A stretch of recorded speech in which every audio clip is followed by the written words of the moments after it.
ಎಲ್ಲರಿಗೂ ನಮಸ್ಕಾರ. ಪರಿಮಳ ಕಿಚನ್ಗೆ ಸ್ವಾಗತ. ನಾನು ನಿಮ್ಮ ಪರಿಮಳ. ಇವತ್ತು ನಾನು ಮದ್ದೂರ್ ಗೋಲಿ ಪಕೋಡ ಮಾಡುವುದು ಹೇಗೆ ಅಂತ ತೋರಿಸ್ತಾ ಇದ್ದೀನಿ. ಮದ್ದೂರಲ್ಲಂತೂ ಇದು ತುಂಬ ಫೇಮಸ್ಸು.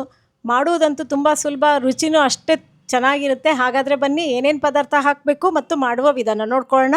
ಅರ್ಧ kg ಈರುಳ್ಳಿನ ಈ ಥರ ಸಣ್ಣಕ್ಕೆ ಕಟ್ ಮಾಡಿ ಹಾಕ್ಕೊಂಡಿದ್ದೀನಿ. ಹಾಗೆ ಒಂದು 5 ಹಸಿಮೆಣಸಿನ್ಕಾಯಿ ಸಣ್ಣ ಕಟ್ ಮಾಡಿರೋದು, 1 ಸ್ಪೂನಷ್ಟು ಬಿಳಿ ಎಳ್ಳು, 1 ಸ್ಪೂನಷ್ಟು ಜೀರಿಗೆ, ರುಚಿಗೆ ತಕ್ಕಷ್ಟು ಉಪ್ಪು, 2 ಸ್ಪೂನಷ್ಟು ಹುರಿಗಡಲೆ ಹಿಟ್ಟು ಪುಟಾಣಿ ಹಿಟ್ಟು, 1 ಬೌಲಷ್ಟು ಅಕ್ಕಿ ಹಿಟ್ಟು, ಅರ್ಧ ಬೌಲಷ್ಟು ಚಿರೋಟಿ ರವೆ, ಅರ್ಧ ಬೌಲಷ್ಟು ಹುರಿದು ಪುಡಿ ಮಾಡಿ ಇಟ್ಕೊಂಡಿರೋ ಶೇಂಗಾ ಬೀಜ, 1 ಸ್ಪೂನಷ್ಟು ಕಡಲೆಬೇಳೆ ಹಿಟ್ಟು ಬೋಂಡಕ್ಕೆ ಮಾಡ್ತೀವಲ್ವ ಅದು, ಅರ್ಧ ಬೌಲಷ್ಟು ಕರ್ಬೇವಿನ ಸೊಪ್ಪನ್ನ ಸಣ್ಣಕ್ಕೆ ಕಟ್ ಮಾಡಿ ಇಟ್ಕೊಂಡಿದ್ದೆ. ಹಾಗೆ ಅರ್ಧ ಬೌಲಷ್ಟು ಕೊತ್ತಂಬರಿ ಸೊಪ್ಪು, ಅದು ಅಷ್ಟೇ ಸಣ್ಣಕ್ಕೆ ಚಾಪ್ ಮಾಡ್ಕೋಬೇಕು.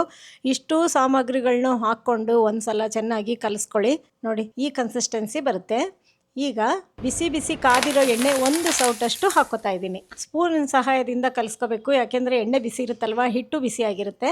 ಈ ಥರ ಚೆನ್ನಾಗಿ ಕಲಿಸ್ಕೊಂಡಾದಮೇಲೆ ಸಣ್ಣ ಲೋಟದಲ್ಲಿ 1 ಲೋಟದಷ್ಟು ನೀರು ಹಾಕ್ಕೊತಾ ಇದ್ದೀನಿ.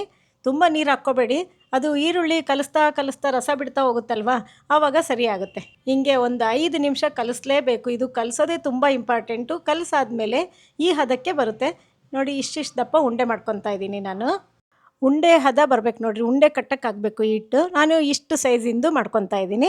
ನಿಮಗೆ ಯಾವ ಸೈಜ್ ಬೇಕೋ ಆ ಥರ ನೀವು ಮಾಡ್ಕೋಬೋದು, ದೊಡ್ಡದು ಸಣ್ಣದು. ಸ್ಟವ್ ಮೇಲೆ ಎಣ್ಣೆ ಇಟ್ಟಿದ್ದೀನಿ. ಎಣ್ಣೆ ಚೆನ್ನಾಗಿ ಕಾದಿದೆ. ಈಗ ಒಂದೊಂದಾಗೆ ಹಾಕ್ಕೊತಾ ಇದ್ದೀನಿ. ನಿಮ್ಮ ಬಾಣಲಿಗೆ ಎಷ್ಟು ಇಡಿಸುತ್ತೋ ಅಷ್ಟು ಹಾಕ್ಕೊಳ್ಳಿ. ನಾನೀಗ ಫಸ್ಟಿಗೆ ಇಷ್ಟು ಹಾಕ್ಕೊಂಡಿದ್ದೀನಿ ನೋಡಿ. ಈ ಕಲರ್ ಬರಬೇಕು. ಕಲರ್ ಬಂದಾಗ ಮೇಲೆ ಕೆಳಗೆಲ್ಲ ಚೆನ್ನಾಗಿ ಫ್ರೈ ಮಾಡಿಕೊಂಡು ತೆಕ್ಕೊತಾ ಇದ್ದೀನಿ. ರುಚಿಯಾದ ಮದ್ದೂರ್ ಗೋಲಿ ಪಕೋಡ ರೆಡಿ ಆಯಿತು. ಹೌದಾ, ಗರಿಯಾಗಿ ಎಷ್ಟು ಚೆನ್ನಾಗಿರುತ್ತೆ ಅಂದರೆ ನೀವು ಕಟ್ ಮಾಡ್ಕೊಂಡು ತಿಂತಾಯಿದ್ರೆ ಈ ಥರದ್ದು ಒಬ್ಬೊಬ್ರು 4 ತಿಂತೀರ, ಅಷ್ಟು ರುಚಿಯಾಗಿರುತ್ತೆ. ಮದ್ದೂರ್ ಗೋಲಿ ಪಕೋಡ ನಿಮಗೆಲ್ಲ ಇಷ್ಟ ಆಗಿದ್ದರೆ ಲೈಕ್ ಕೊಡಿ, ಶೇರ್ ಮಾಡಿ, ಹಾಗೂ ಪರಿಮಳ ಕಿಚನ್ ಯೂಟ್ಯೂಬ್ ಚಾನಲ್ನ ಸಬ್ಸ್ಕ್ರೈಬ್ ಮಾಡ್ಕೊಳ್ಳಿ. ಧನ್ಯವಾದಗಳು.